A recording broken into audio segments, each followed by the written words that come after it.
Dear colleagues and friends, welcome to Prelude, an interview series about opera produced by Atelier d'Excellence for educational purposes.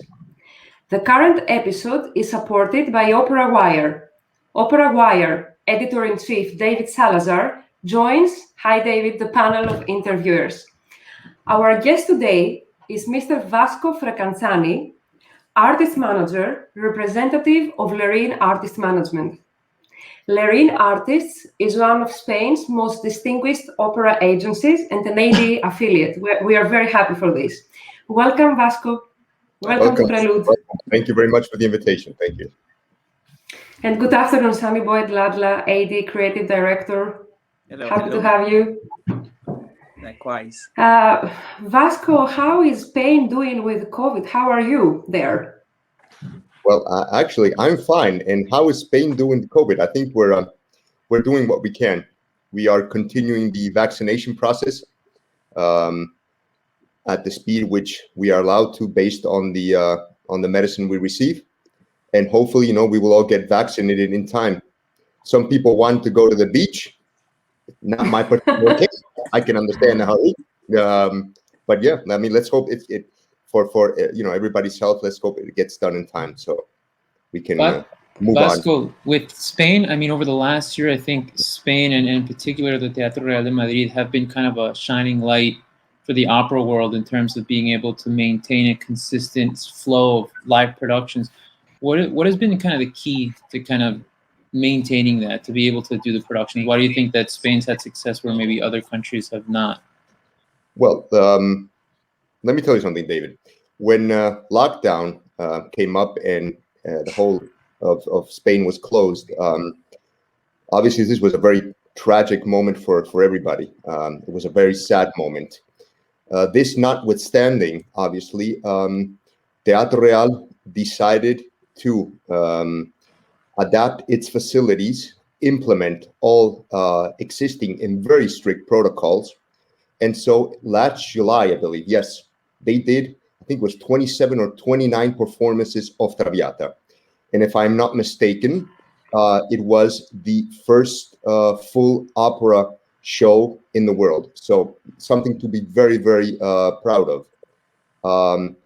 Not only that, they have adapted the theater. So it was an investment of, I'm not exactly sure of the numbers, obviously, but of a very consistent nature. So the protocols, the access protocols for everybody are very strict. Just to give you an idea, every time I go to the theater as an agent or one of the artists we work for, the artist cannot access the theater or any rehearsal rooms without previously having presented a negative test result. They are then tested, I think, once or twice, or maybe even more times every week. There is a panel of 4 doctors from 4 different hospitals who update on a weekly basis the protocols. This means that when they did Salazar last season, I think it was in October, November last season, this panel decided that the whole opera company had to do a PCR test the morning of the opening show. So, I mean, they've invested huge amount of time and energy in making the theater, and this is very important, making the theater a very, very safe place. Very safe place. Mm-hmm. And there are no exceptions. As an agent, obviously, I cannot present a negative PCR test, but my temperature is taken upon arrival. If for whatever reason I have been running because I was late or anything, then I have to take a small walk. If the temperature is too high, then I obviously cleanse my hands. They give me a new mask every time I go in. So I have to take my mask off and put a new mask. I mean, these are just small little things, but give you an idea of how serious this issue is being handled. And this allows us, fortunately, in Madrid, as you say, a shining light. But I think all of the other theaters, as you know, their will to continue on doing opera and telling the world that opera can be done and is done in a very safe way for everybody. Exactly. Yeah, I must say, also here in Germany, this is what we're facing every day because we're still continuing with rehearsals. And so what they do every morning, we do a test before we go rehearsals. And I must say, our colleagues are like really taking care, and everybody's making sure that everything is running smoothly and nobody's is in danger. So this is really such a beautiful and a good thing for all theaters that are doing this test. Indeed, indeed. Yeah. I mean, some other countries have more difficulties, which is sad. But opera can be done. Opera can be done and can be done in a safe way. And I think that's the message that one wants to send the world. Yeah. Good that we started with such a positive message. So, Vasco, exactly.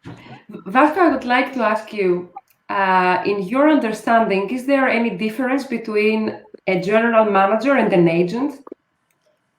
Well, general manager and an agent, are you referring to the distinction between general manager and local agent? Because is that the because not exactly. Not exactly. Not exactly. Okay. So by saying an agent, we mean just a booking agent, somebody who is just concerned booking engagements and not taking care of everything that has to do with an artist and his career or her career. So a general manager, in our understanding, is somebody who has to take care of everything. Yes, well, a more spherical approach. I think your definition was, to the point, very precise.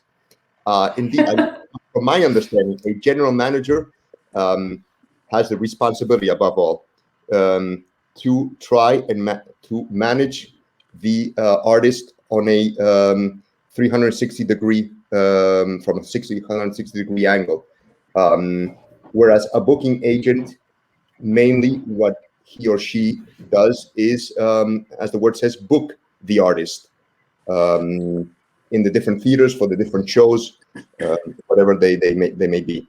I think that's the main difference. Obviously, then you would have to go see exactly which general manager in which booking agency. But generally speaking, I believe that could be a distinction, an acceptable distinction. Mm-hmm. So Vasco, I wanted to ask you a little bit about leading artist management. What do you believe differentiates leading artists from other management agencies? How does your approach differ? Wow, that's a first question. Look at the sweat. That should be an easy question, no? That is a very tough question. Well, let me try and humbly explain how we see the profession. As the name, the agency is called Lerin Artist Management, so it comes from Mr. Miguel Lerin, who originally opened up the agency. I think it was 35 or 37 years ago, and I think the agency, the values that the agency has are the values that Mr. Lerin has been working with his whole life. Mr. Lerin is a trained pianist with huge culture, and he has basically spent his life defending opera and culture and music with values.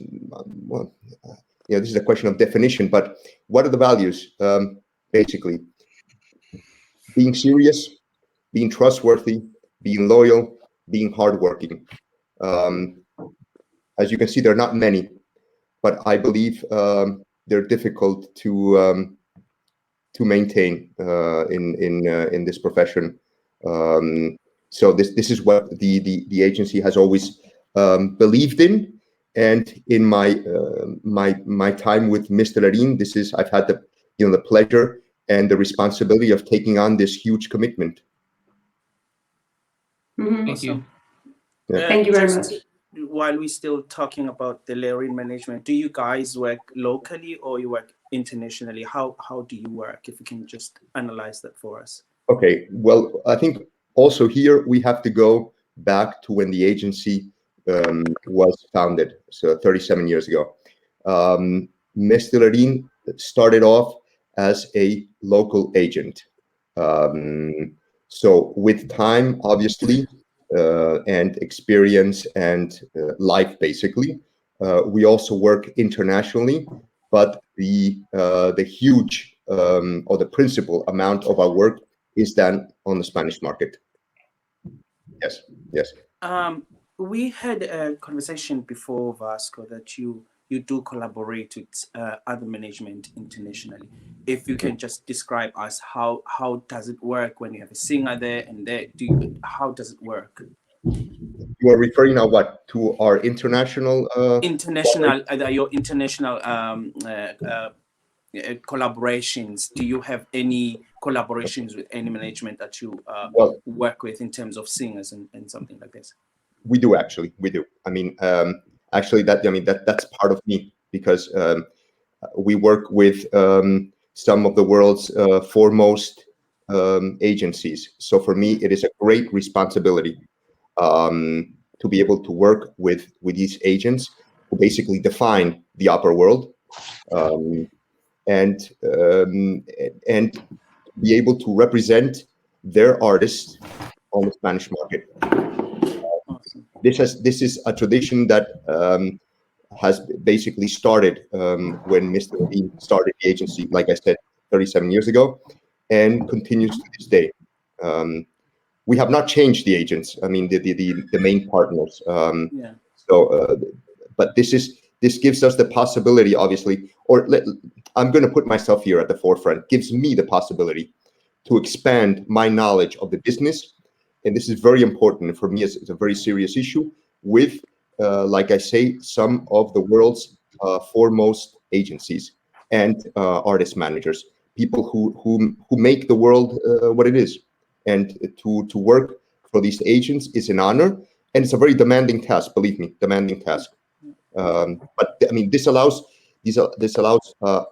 me to try and become a better agent, and it allows Spain to hear, like I say, wonderful voices.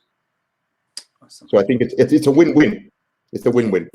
Absolutely. Also, I don't have to there, so at the moment it's working out well. Also, if I may also add here, it gives us an impression that you also believe, as Atelier d'Excellence also believes, that the future lies in cooperations, that competition should be a noble thing, and that by working, I mean, everybody, of course, should have their own objectives and their own goals, but by working all together in some terms may be very beneficiary for everybody, for the artists and for the agents, and can be noble. It shouldn't be like lions fighting always. But also, I think we have to go back in time. I mean, nowadays, everything is globalized. So, I mean, you can, even in terms of just looking for an artist, if you have, in Spain, we have maybe 8-10 main theaters, and then we have other theaters. So any theater at any point in time can go into the internet and look up not only the artist, can look, use YouTube as a way of listening to the artist, and can see who the artist is represented by. So what is we believe that the advantage of the local agent? The local agent is somebody who knows their territory very well, knows the people, knows the philosophy, has been on the territory many, many years, and therefore I believe can assist the general manager in looking for possibilities or increasing the number of possibilities which may be present for a specific artist. That is obviously this has to be done at least this is what we believe in our agency, at the highest level, because we are working with top artists and upcoming artists. But the level of demand for us is exactly the same. Exactly, it does not change. I give you my word on this. It does not change. So if we lose a night's sleep, we lose a night's sleep for everybody. The emerging, the artist we're starting off, and the consolidated artist. Awesome. This is our philosophy. Thank you very much. Vasco, many singers are watching today. We are also singers here. Many of us will stop at some point. We will not go all to the stage of succeeding in an international career. And some of us may become managers, agents, stuff like that. So do you think that there are specific qualifications required in order to work as an artist manager? Well, that's a very good question, actually. I believe, as in any profession, right. Let me give you an example. In the agency, there are. I have a colleague who is, has been in the agency for almost a year, and he is a lover of opera. I'm a singer, and I think the main point, is, as in any profession, is. Now I have to tell you one of these truths that make you, make you sweat.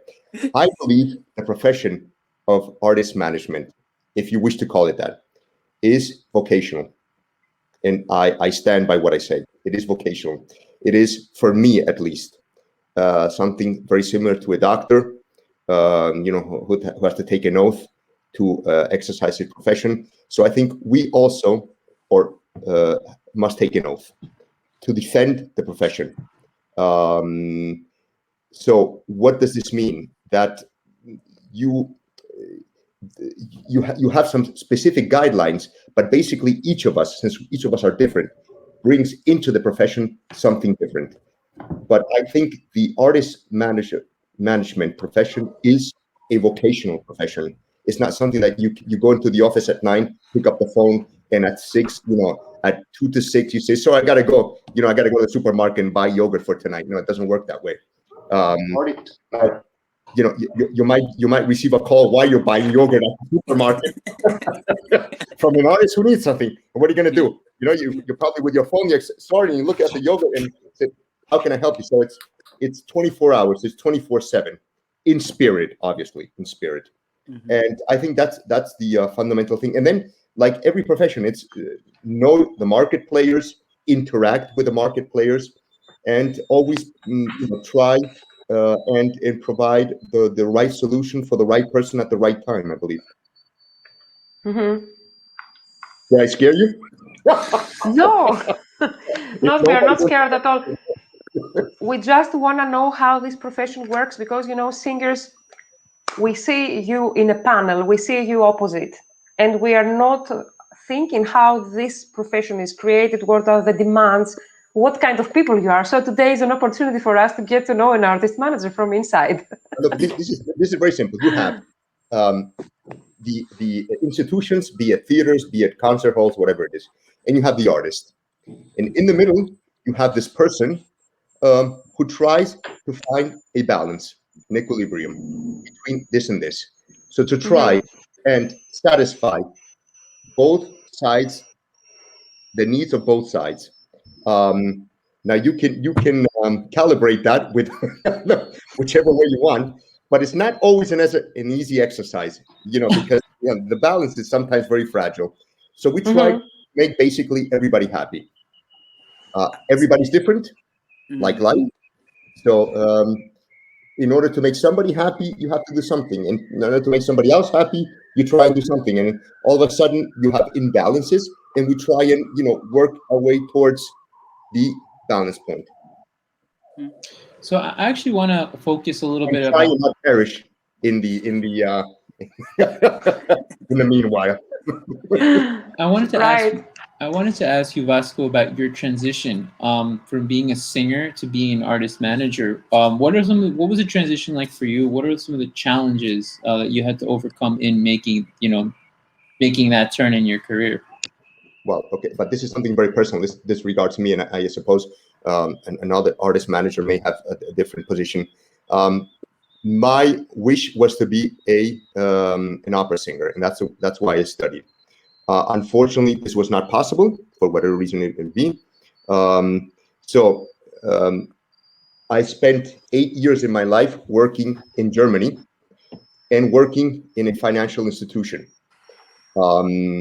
So that's where I acquired my management skills, and I try and hone them.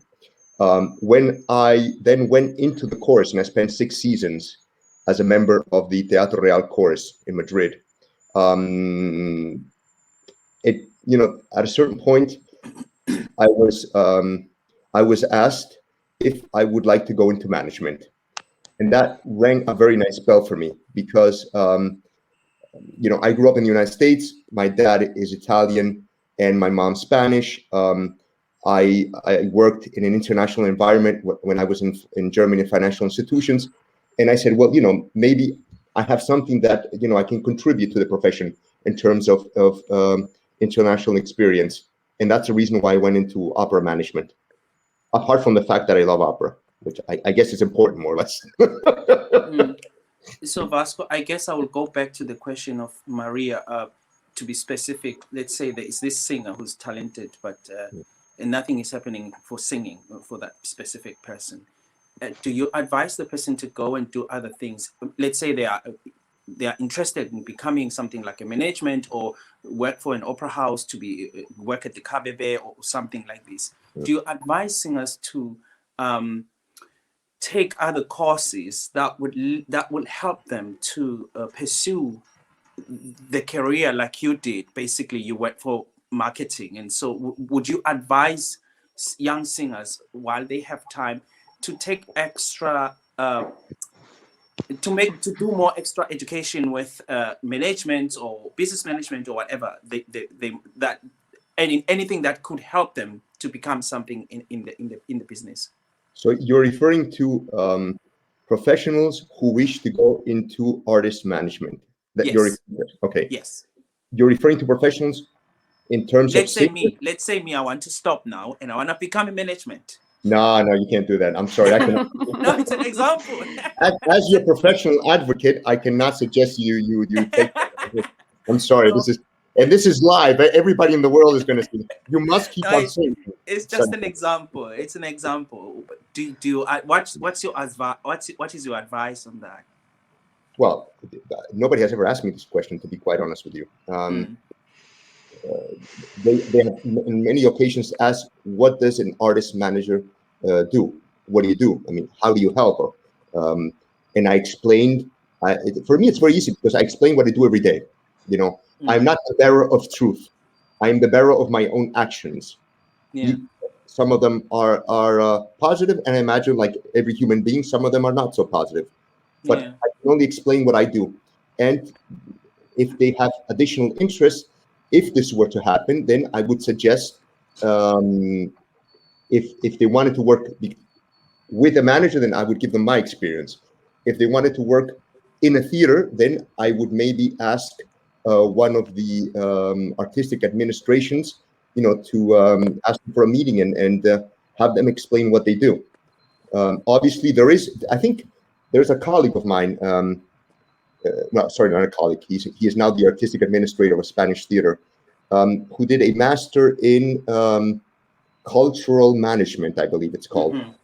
And part of this master in cultural management, they had different people from the theater, be it general management, artistic management, production, come and give talk to them about what each of them does. So they could get a more or less idea of, if they were interested, what the profession would be like. Cool. I guess then I'll go to the next question, which is about singers, emerging singers. Is there any specific approach that an emerging singer should take to approach an agency if they want to work? Let's say they want to work with you. Is there any approach that they should take? Okay. Oh, I love these questions because I have to try and be as passionate as possible, which is not very difficult for me, obviously, as you can tell. But yeah. So an emerging singer, I believe that singing is one of the world's most difficult professions. And I say this with the utmost respect. It is a profession where you have no tangible elements. which means basically that in your case, you may be liked and loved by theater A and not liked and not so loved by theater B. Is this an element of sadness? Yes, it is an element of sadness, but it's also an element of reality. And as professionals, we must confront ourselves with everyday situations. So the first thing I say, or I would say, or I would explain is there are some basic, this is like, I tell this to the singers who ask, if you're looking for a job, the first thing you have to do is you have to ask for a job interview. You go and you present your CV and you speak to the person. In this case, you don't speak, you sing to the person. So that person might consider that you are an interesting professional, or might consider you're not the adequate profession for their company at that moment, or might say, thank you very much, we are not interested. It's actually very like that. So the first thing for an emerging artist is, how can we help? We can help by speaking to them, listening to them, obviously, giving our opinion, which is our opinion, Sonny Boy. There is no one opinion. It's our opinion, which we do with extreme respect, but based on our experience. And then say, listen, if you want to work and the theater does not know you, you have to audition. And then we try and set up an audition and then see what the feedback is. So basically, why do I think we can help? I'm not saying that we're important or unimportant. I'm just in terms of general helping, because we know we are the neutral professional. Neutral in the sense that we have the contacts with the theater, we have the contacts with the concert halls, we know our market, and we can give our advice, which is something that usually a young and emerging artist does not know, because who do they speak to? I mean, who do they speak to? And sometimes, this profession is not, it's a very demanding profession, and you need, like every profession, you need to develop your career, which includes, includes triumphs, but it includes mistakes. Let us not kid ourselves. That's part of life. So basically, we can explain how the profession works and try and look for job opportunities. That is basically our role, and that's the reason why we don't sleep at night. So, Vasco, for you, after you distinguish an artist, you say that this artist is somebody that interests us. Yes. Then sending him to the theaters to receive this first feedback from them is like your test to be sure that it's an interview. I understand. To see the reaction of the job market to this talent in a way. Yes. But apart from this, you also have to be very much aware of your market. So I know the Spanish market, and I also know the Italian market. Each market has different dynamics. You have to explain this. In the Italian market, you have a more structured, in the sense of amount of theaters. You have the normal amount of theaters is bigger, so you have maybe more opportunities. Obviously, if you're an emerging artist or you're just starting off and you go to one of the principal opera theaters in Spain, you have to be aware where you're going. That's very important. I think actually, because you have to be aware. I mean, if you're applying for a job, you cannot immediately apply for a CEO. You have to start off in an office. You can also apply for a CEO, but the possibilities of you getting a CEO position are maybe not that likely as maybe an entry position someplace else. And then you can work your way up, obviously. Quite ambitious, yes. There are ambitious people there, let me tell you. True. Vasco, I would like to ask, what qualities do you personally value in a young artist, And also, what is your preference in terms of evaluating somebody? You prefer evaluating somebody in a production, on stage, or somewhere privately? What are the ideal conditions? In terms of vocal conditions, in terms of seeing him more spherically, maybe, do you think that it's better to see somebody in a production? Yeah, let me tell you something. When somebody asks us for an audition, comes into the office, you know, the first thing we try and do is make them feel comfortable. It is very true. You're coming in for a formal audition. It is very true. You have to present yourself just as you present yourself when you go to a normal job interview. But we try and make them feel, put them in a very comfortable situation, so that they can basically, because we believe that the more comfortable you feel, the better energy will be created in the audition. And so, you know, this can influence obviously the end result. So this is for us very important. And then in terms of voice, you know what, Maria, let me tell you something. When I started this profession, I had my idea of what a voice should sound like, and I still do, obviously. But then with time, with pain, and with you know, some of the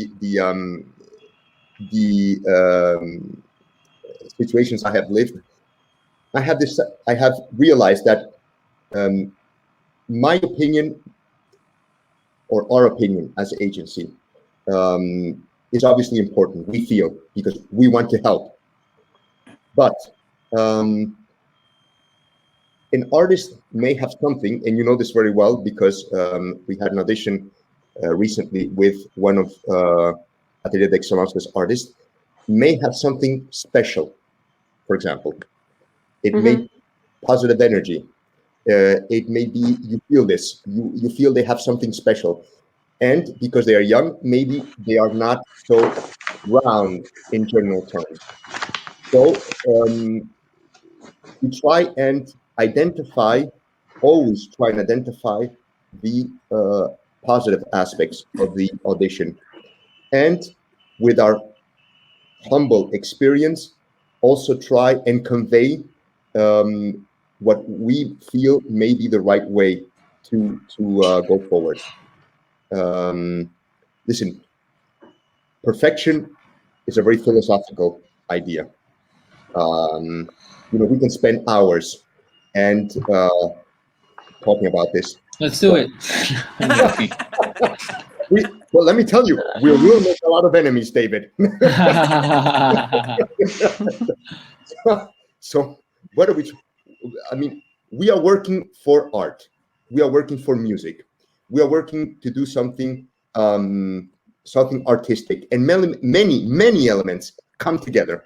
And not all elements are perfect, but you may find something in the artist, or the artist who goes to an audition may sing an aria with a certain intensity and another aria with another intensity. And you say, how is this possible? Why is it that you sang aria A and it was really, you know, very emotional, and you sang aria B, it was less emotional? Can you explain that? I can't. So it's that's why I say the difficulty is the intangibility of the situation, and the difficulty in real terms. Obviously, you have technical. I mean, you have technical issues, and technical issues in terms of you know, vocal line, in terms of vocal tessitura, in terms of different things. Those are obviously you know, also looked at, because that's our job. But I try personally also for something that artist may have in addition to that. And there have been cases. And that's what makes it special, you know. So this is mostly a special flair that this person leaves in the atmosphere when he passes and stands in front of you. It is not something that can be explained, actually, is it? It's energetic. It has to do with energy. But listen, this is as easy as you take any recording of any opera, and you will find people who will adore artist A, and you will find people who, if you were not on a Zoom conversation, would probably, try and pluck your eyes out with artist B. How can you explain that? I mean, why do you want to get rid of my site? Because I think that artist B is not, because that is the profession. I mean, how do you define an emotion? Please define an emotion. If you guys can help me define an emotion, I will be a very happy man. It's difficult. And we're talking about very abstract feelings, because it's not just, it's happy, sad. It's much deeper than that. In the middle of listening to a voice in a certain passage of a specific opera, it's much it's very hard to define how you're feeling in a particular moment with a particular voice. I mean, just so many, it overwhelms you in many ways, and you can't grapple with all the things you're feeling at the same time. Not only that, David, but I feel my personal experience, you may be listening to an artist at a certain time on a certain day, and your personal balance, your personal internal balance might not be the right one to get, for that artist to convey his or her emotions in the right manner. So what I try and do, obviously, I ask for permission, I record the audition, and I listen to it at different times. Maybe have I been too fast in my judgments? Have I missed out on something? I don't know. This is, for example, when they send us recordings, YouTube recordings.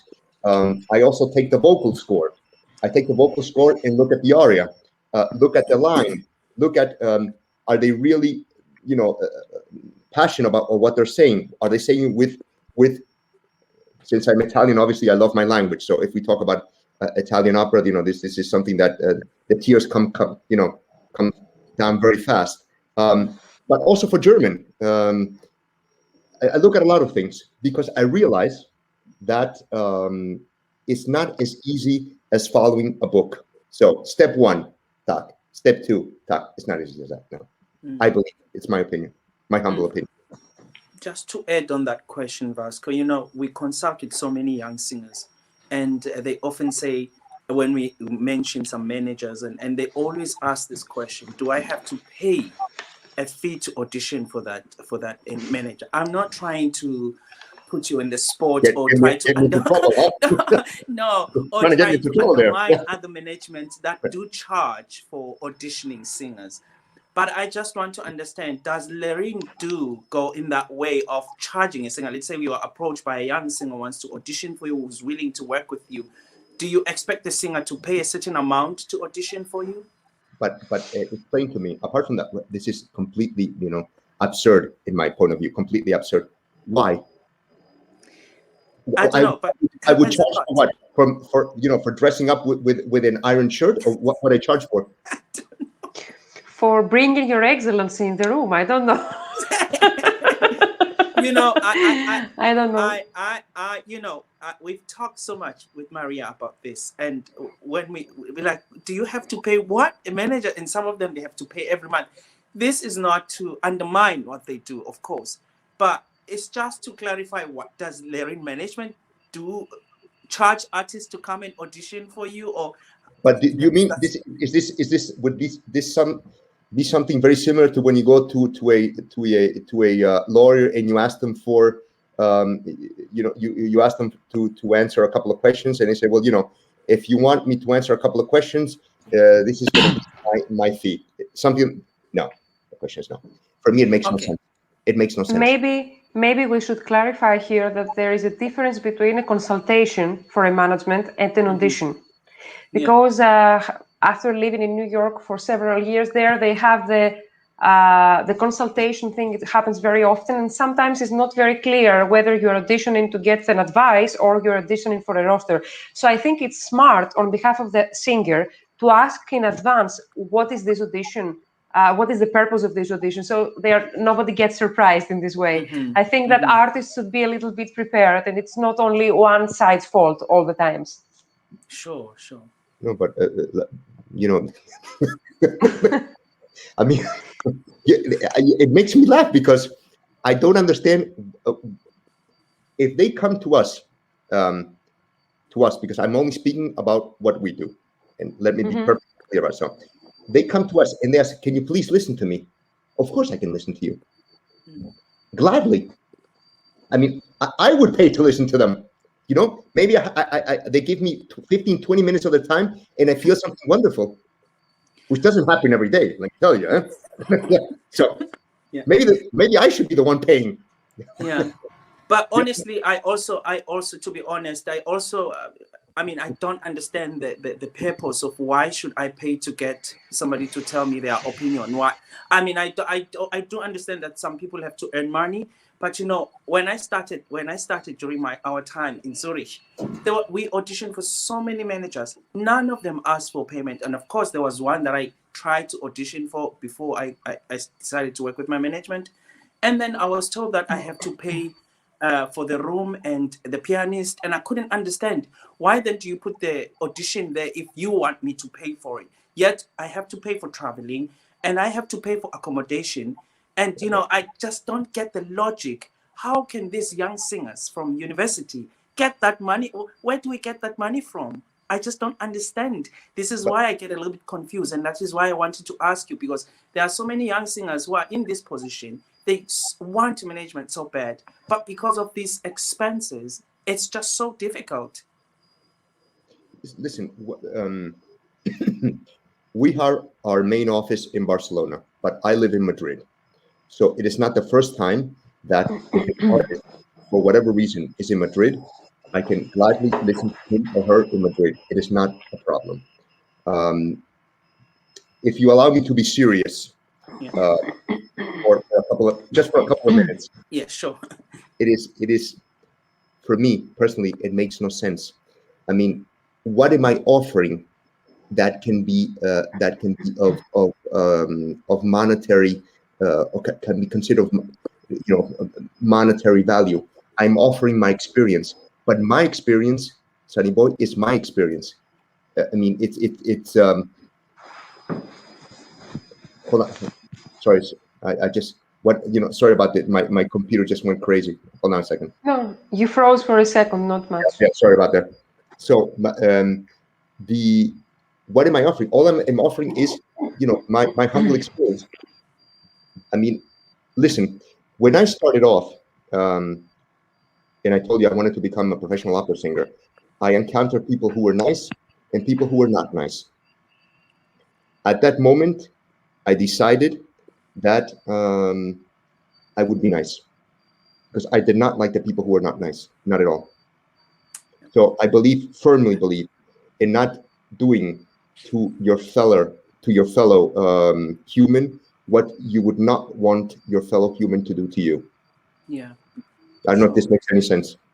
It does a lot. That's such a basic principle that if it was everywhere in life, the world would be a much better place. But unfortunately, it's not working so well. But it's really great to hear it. No, but Anyway. these are our values, so I strongly believe in that. Sure. The answer to your question is absolutely not. Absolutely not. There is no reason. Great. So all our young singers, they hear you pay nothing.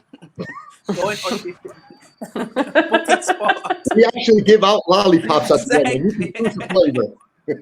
So I guess I'll get to the other question. I have to be careful how I ask the question.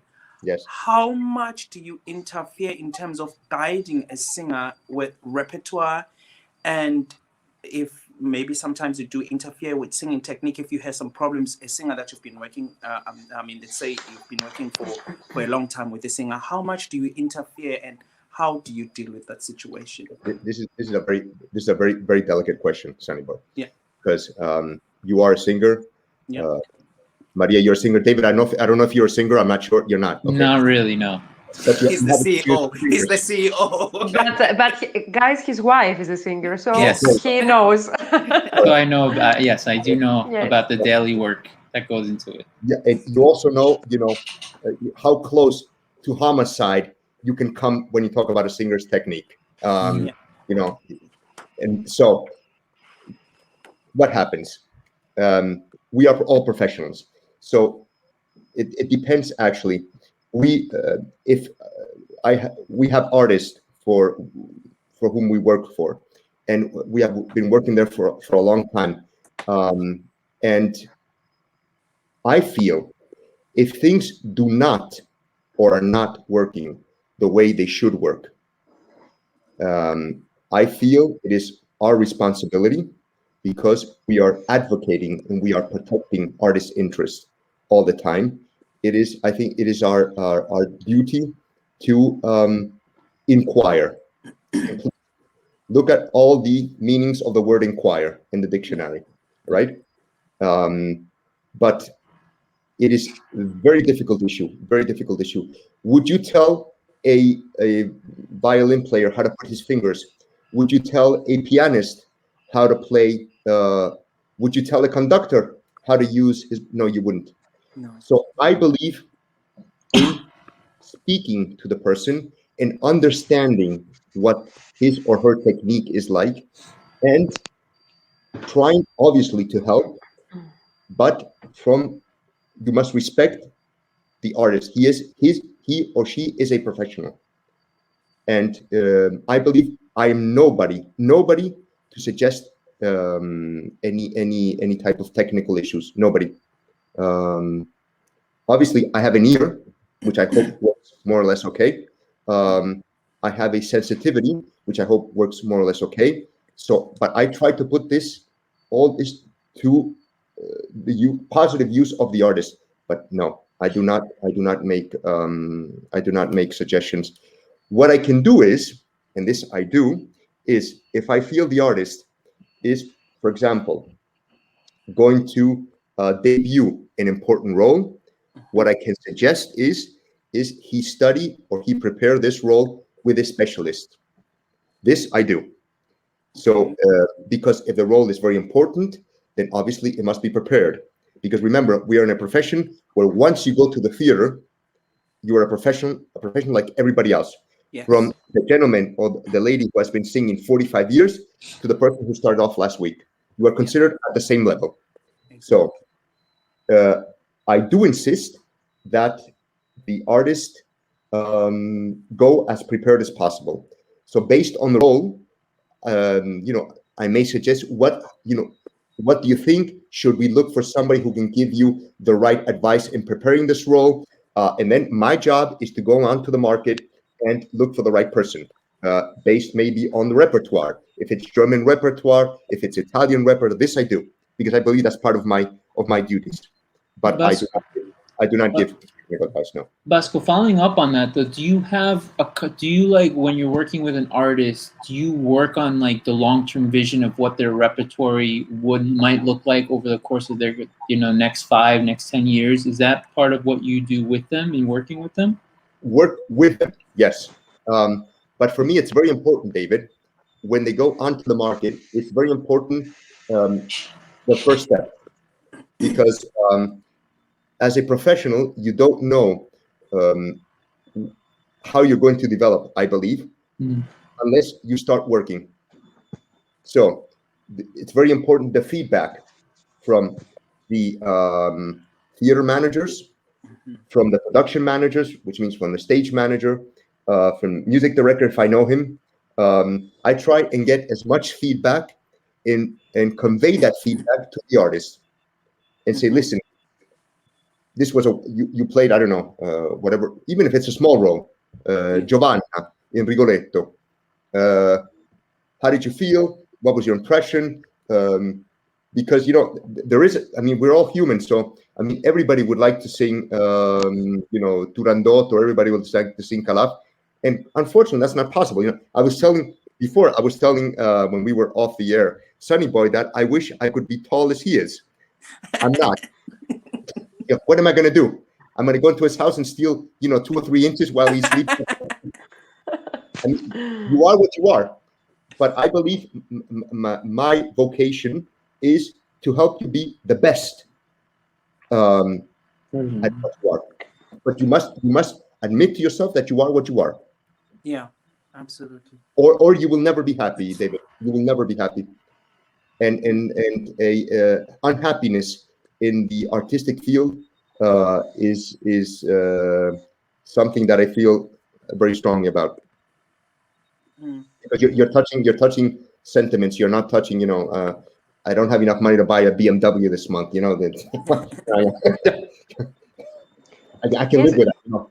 You are touching a very delicate matter right now, because I feel that as a singer myself, that we are expected to be machines of perfection, and we're human beings, and I don't know how everybody is willing to forgive or forget or be a little bit good, to people who do this such difficult profession. So what you say is very, very important, that we have to deal with human beings, not with machines and not with just a business. Yeah. I also, just to add on that, actually, I had a terrible experience. Sang a lot at the Royal Albert Hall, but I made a mistake, drank so much coffee because I did not sleep well. No, forgetting that Italian coffee. That's the point. I know. I went to a shop in London and I was just like, I really need coffee, and it was Mozart Requiem, and then I get on stage and I was boiling and I was sweating. I'm like, oh my God, I don't have a voice anymore. I kept on doing, my voice was out because of reflux. On stage, I had to go on with the performance, but I could feel that my vocal cords are not functioning and I'm burning and I want to vomit because of the acid that I had.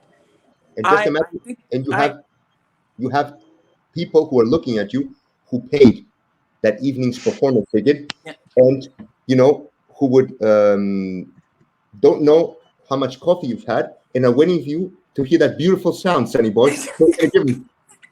No, but it wasn't beautiful. That's refund. Tonight is refund. I mean, the audience is always lovely in London. I must say, it's just another experience at the BBC Proms. Yeah. It's something else. Yeah, I sang, of course, okay, but not my best. I felt so miserable afterwards because, there's always this thing that they won't invite me back if I sing terrible. But I must say, since you're talking about nice people and being forgiving and all this, I must say the BBC Proms did forgive me in that, because they know I've done well before, and it was just a stupid mistake that happened, that I was not fit enough, and they could invite me back, which is great. How do you then, when this kind of situation happens with a singer that you work with for a long time, let's say, is it easy to renegotiate things and hash things out and not look at the mistakes and move forward to future plans? As a manager, how do you deal with that? But I think, the question is obviously very, very valid, but I think it belongs to life. You encounter difficulties in life every day. Since we talk about singers and so we talk about intangible elements, you may have a wrong night, or you may have a wrong audition. I had a case of a wonderful tenor, not in your section, so don't start grinding your teeth. But he went to an audition in Spain in a Spanish theater, and he thought he wanted to sing something, or should have sung something, and unfortunately, it did not work out well. So what did I do? Obviously, I believed, and I believe in him blindly. So I said, it's done. In Italian, we say, don't cry once you have spilled the milk. You spill it, you can't do anything. So I worked towards creating a new possibility. And how did I do that? It took me 1.5 years by, not every time, but keeping the theater updated on his latest engagements. Maybe when it was the right moment, sending the theater a link, and with time, I have managed to correct that. Yeah. Listen, that's awesome. The greatest artists in the world have a wrong night, Sonny boy. Yeah. Yeah. Are they less great? No, they're not. No, they're not. I think this is, it's so good that it comes from you as a manager, because we tend to expect managers to do miracles, and it's very important for young singers that it is good to be, it's okay to be not perfect, but also we don't have to expect you guys to bring all the jobs. We have to also keep on working and deliver all the time. And so to all the young singers who are watching, it's really very important that we keep our horses up, you know, like let's go for it. For the manager, it's easier than to find things for you, basically. Yeah, especially because the manager works in he doesn't work under the spotlight. I mean, the manager works in order to create situations. These situations are not created in a fraction of a second. Like I say, in this specific case, it took me a year and a half. That is 18 months. Yeah. 18 months. And I wasn't sure if I could, you know, redirect the situation. That's what happened. I had no other choice because I believe, like I say, blindly in the artist, and I had to try and redirect it. There have been cases where it has not worked, but it's not life. I mean, is it not true that when we do something in life, sometimes we make a mistake? Listen, when I was singing, listen, I'm going to tell you something. This is funny. When I was singing, through a friend, I got a job, and I thought, okay, I got a job singing. I think it was, I don't remember now. What I did is, another friend told me, another colleague said, why don't you call the institution and ask them exactly what cuts they want to do. Okay, so I called the institution. I told them that I was the person who was going to sing that role, and this was not this does not land very well on somebody else's desk, and I lost the job. The frustration this created was immense. I was young and inexperienced, and it created an immense sense of frustration. And I asked myself, what exactly did I do wrong?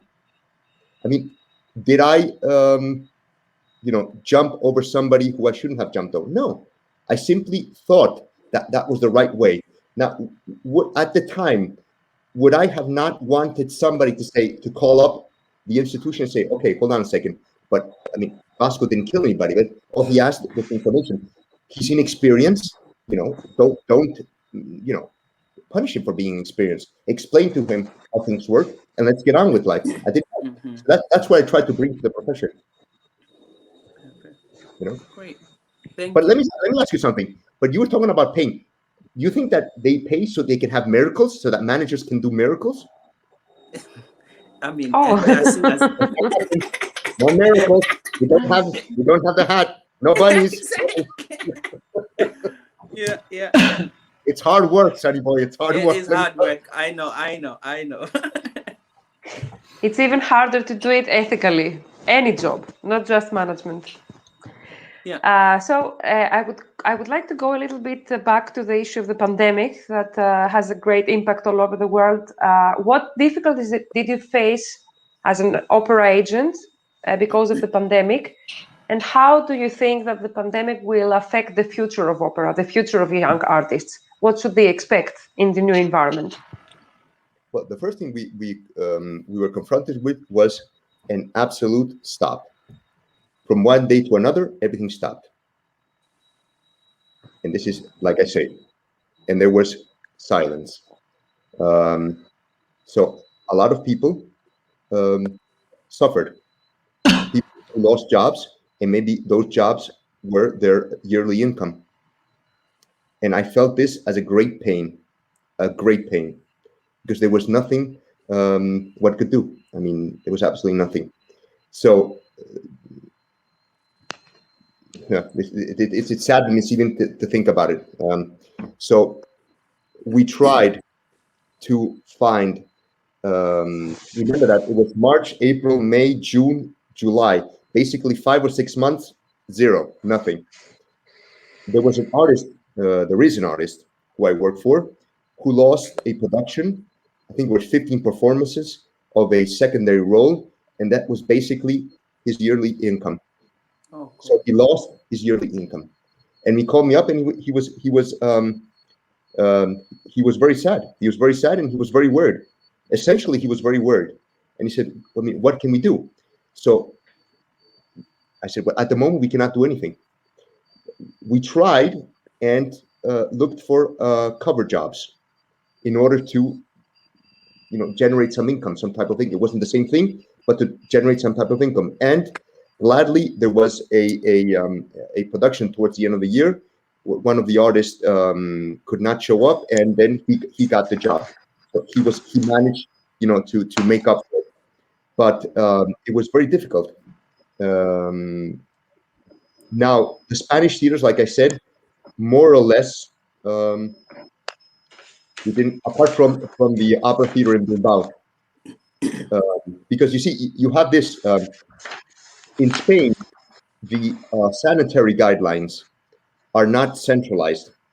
So each autonomous region basically has their own authority with respect to how many people can go to a theater or not go to a theater.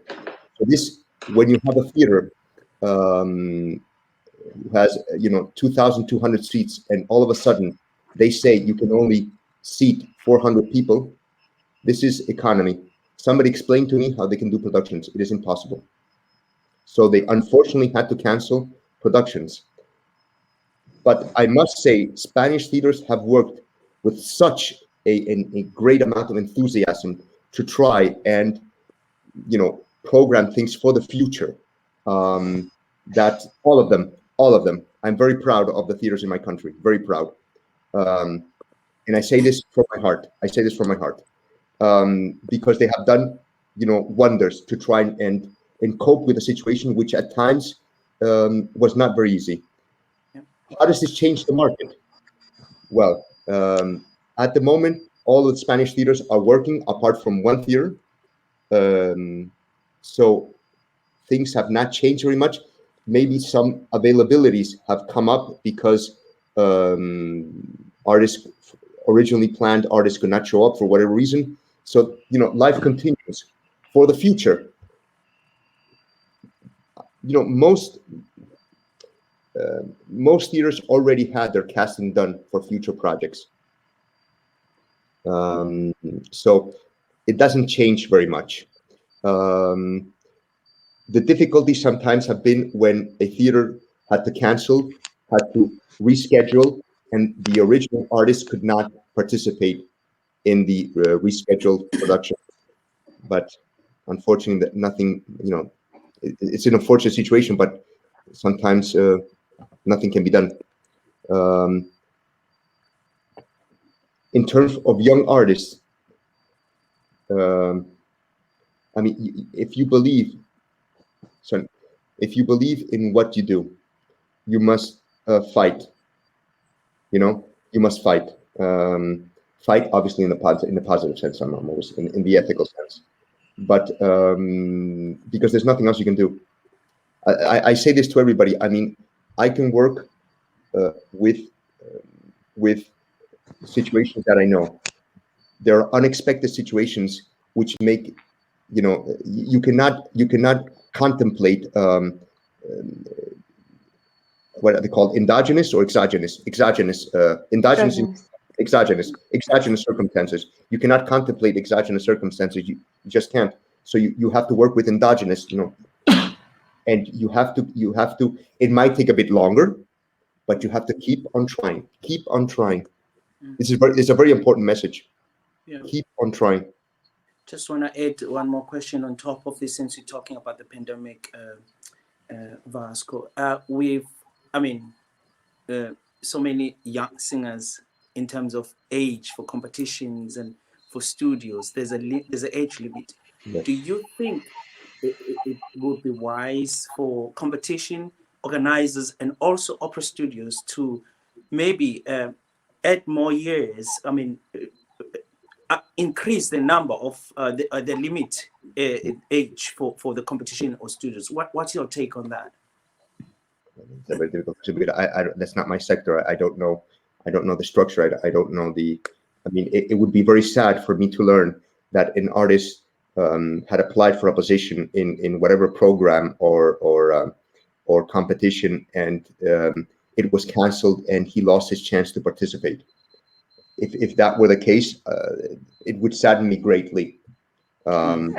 This has happened, Vasco. We have an artist that was enrolled in an opera studio, a prestigious one, in the beginning of the pandemic, and now she's just considered to have finished. She's not going to go back to this. It's over. It was 2 years, and the 2 years are over in September, and now she has to look for something new. So she lost her opportunities. So I think that, I know that's not your sector, but it's not bad to mention, if some people hear us, because we have a public step here, that it would be good to consider expanding the opportunity, because it was such an unprecedented time for the whole world. It was a condition like a war. A pandemic is a very bad thing for the whole world. So maybe the mind should be a little bit more open in terms of that. But I mean, I appeal to everybody's sensitivity. Yeah, cool. And sense of, there's nothing, basically there's not much more. I mean, I wish I could offer solutions, but you know, one can only appeal to one's sense of responsibility, I suppose. Sure. No, I didn't mean to put you on the spot. Actually, this no. my... Well, you did actually. That's enough for this interview. I'm gonna go a little bit backwards, Vasco. What is your view on the ensemble system? Yes, I love Germany that. Versus, I mean, I don't want to say versus freelance, but I just want to hear your opinion on what is your view on that? I have my general view and a specific view.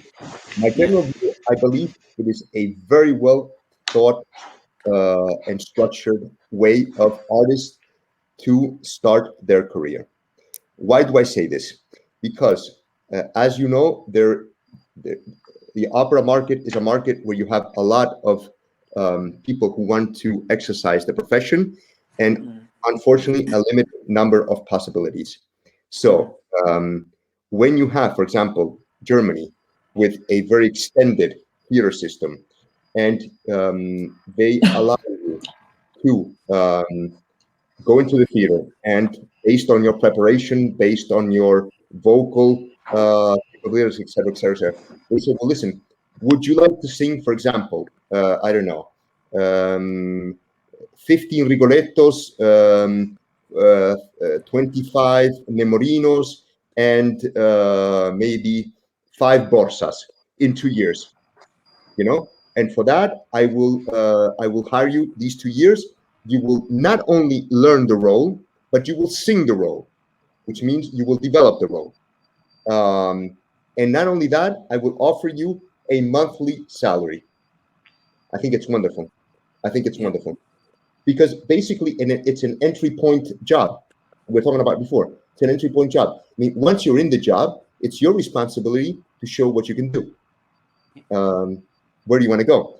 And there are an extended number of cases which prove that this works. You know, people could go on with a profession, and you know, could continue doing what they feel is right for them because they had this type of situation. And this is generally speaking. Specifically, there are a couple of cases. For example, we have an artist who has now been accepted in the young singer program at the Staatsoper in Berlin. And I think it's a wonderful occasion for him. Because he will be basically put in a real environment, but slightly protected because it's a young artist. So he's not at the normal opera, but he's going to see people who work on an international level. He's going to be working, hopefully, side by side with them. Yeah. I mean, what can you hope for? I mean, that is magic. That is real magic. Yeah. Then it's obviously up to the artist to look for inspiration, look at how the great singers work, speak to them. I mean, you're putting that person in a magical situation. So I very much agree. Very much agree. I understand that sometimes it's hard. Because sometimes, you know, based on your repertoire, you might be singing 5 or 6 times a week, different roles. Yeah, that's so true. That's also true. But I think it has to also, the singer has to be mentally ready for this kind of job, because you can't really put yourself in a situation where you can't handle anything, and one should expect to not sing only the beautiful roles. No. There are also interesting roles that can help you to develop in a funny way, in a different way, find new things in your voice, which I mean, I'm so blessed, really. I started as a freelancer for a while, and then now I'm in an ensemble. It's another platform, and I'm learning a lot about myself every day. And I think it is so important for young singers to start in an ensemble before they go out and try to be freelancers. Because in this way, anyway, you get to know what repertoire that fits you well. Because I think the mistake that I made, no, it's not a mistake. And my voice sits very well in Rossini, right? And then I felt like the reason why I went to the studio, maybe you will agree with me or with my choice. The reason why I went to an ensemble, I find myself being hired for this only few roles that I sing Rossini, only Rossini. And I thought, I am better than that. I have more to offer. What else can I do? And I spoke to my manager. I mean, she's a nice lady. And she was like, look, there's only one way we can go. If you want them to see you as a Nemorino, why not go in an ensemble try for a few years, and then we see what happens and try the roles while you're in an ensemble. So I do really suggest to singers that they should consider being an ensemble, but it is hard. But as well, if you are ready and if you know what you want, I think it won't kill you, really. And if it does, if it does, then what a wonderful way to die. You know, how did that guy? He said he died singing Una Furtiva Lagrima. That was the end of it. I also think it has to do with the environment, that your surroundings, your people that you consult with. If you have a good management that is taking care of you, they can also, find a way. I mean, I don't know if you'll agree with me. If I have a problem, of course, I always go to my manager and say, listen, this role is really not mine. Can we find a way that I do something else instead of this? I mean, I'm not saying this happened, but I think this is what should be done. If we feel like a singer is like, okay, I can't do this now, what other options do I have? And I think it's negotiable. And I think one should just have courage to speak to the manager and guide you to the right directions. Because at the end of the day, in an ensemble, it is harsh because you sing everything. And if you don't have a strong foundation of people that really help you to guide you to the right direction, it can be difficult. True, very true, very true. Yeah. But then again, like I say, it allows people. I mean, the ensemble system in Germany is a system, for example, that in other countries does not exist. For example, in my country, it does not exist. Yeah. For the purposes of the tradition. I mean, you have seasons, so you cannot have an ensemble in a season theater.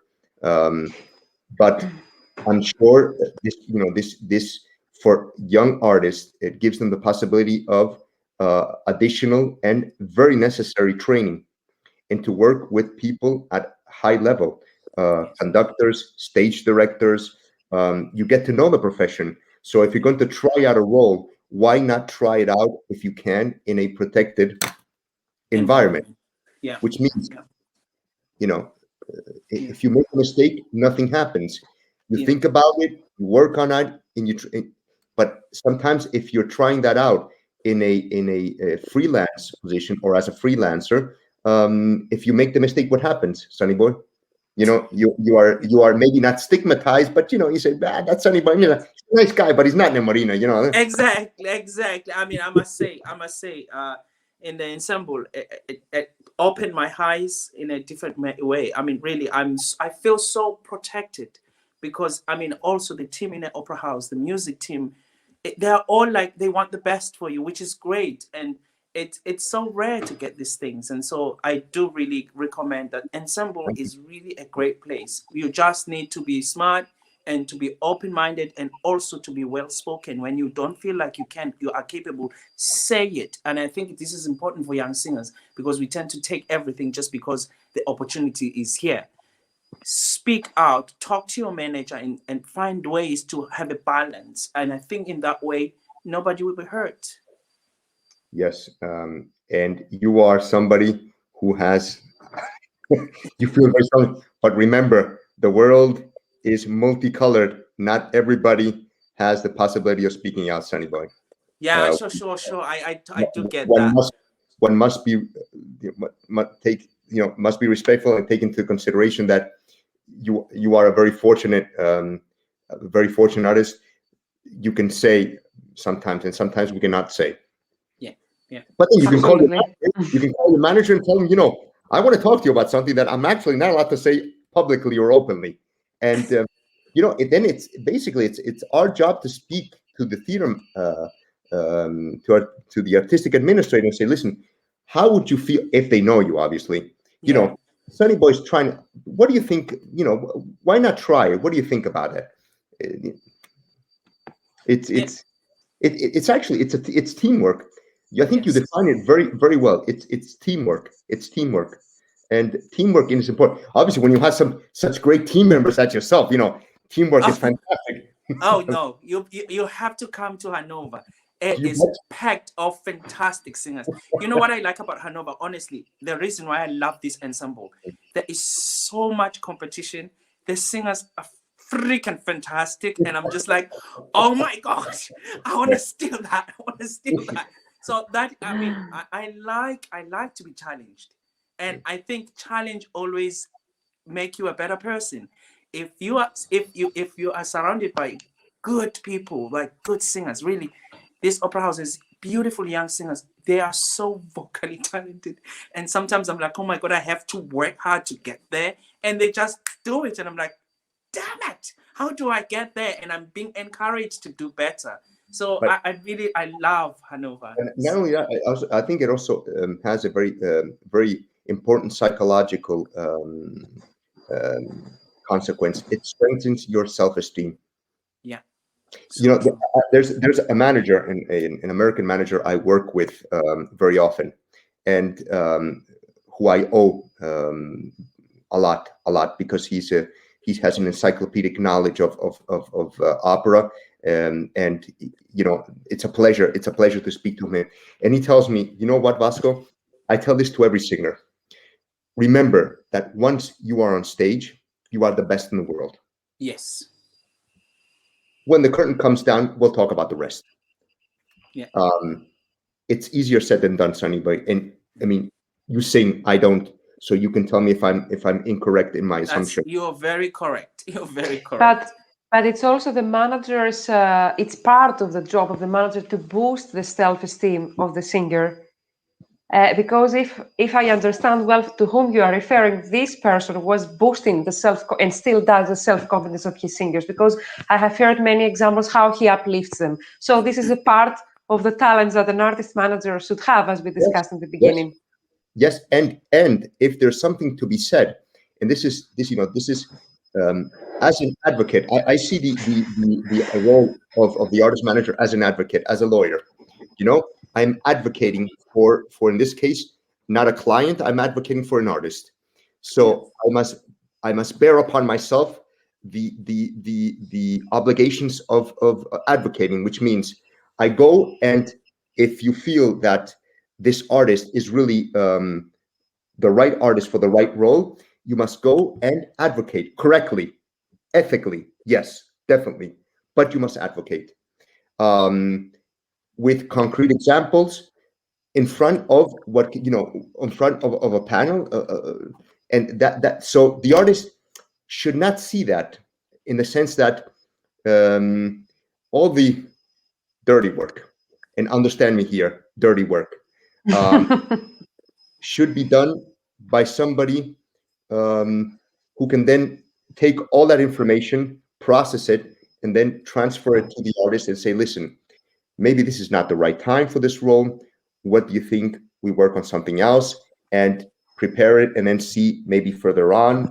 But you know, sometimes artistic administrators do not say things as they should be said because of obvious reasons of education. You know, and so it's our task to take that and explain it to the artist as a team. Yeah. You know. As we go to the end of this conversation, the very insightful conversation, I would like to ask a very general question. How should young artists plan their breakthrough in this opera world, in this new environment after the pandemic? What are the keys, in your opinion, for somebody to break himself out to the world? Listen, I'm a stark advocate of competitions.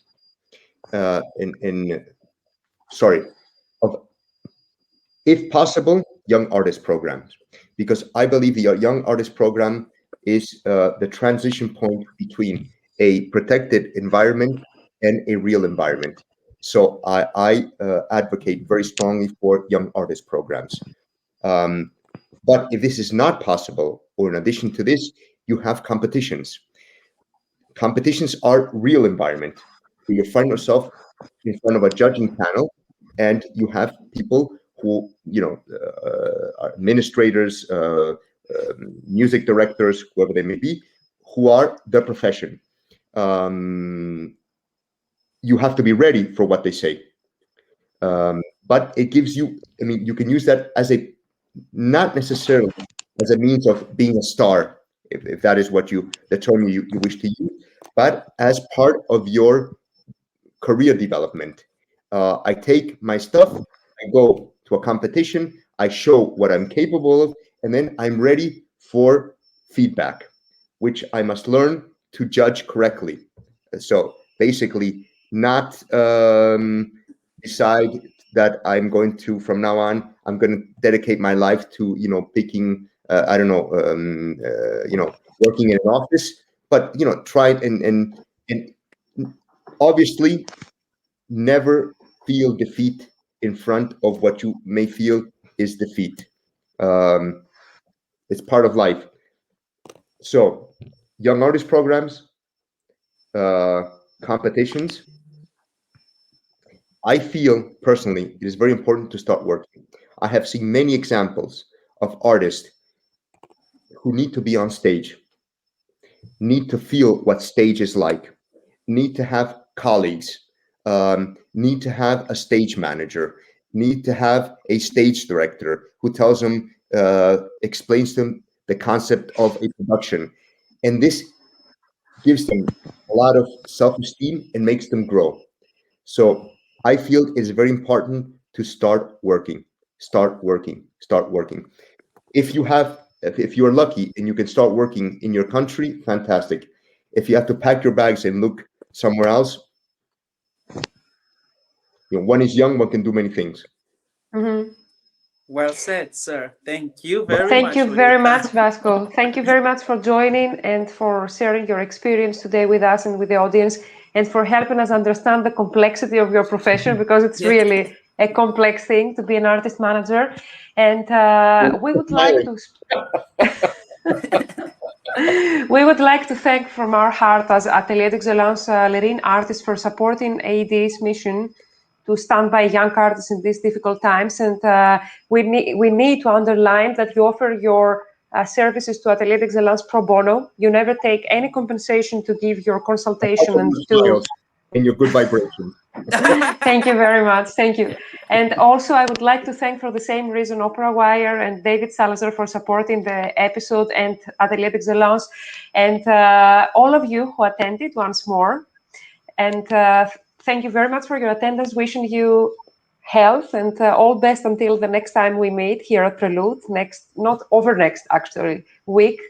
We make a break for next week. And of course, Sunny Boy Dladla, my alter ego at AdE. Thank you very much, Sunny Boy. All the best. Stay well. Thank you very much, Vasco. Thank you very much. Thank you. Thank you. Thank you, Lerin artists. Thank you. Thank you. Bye, David. Goodbye. Take care, everyone. Ciao. Bye-bye. Bye-bye.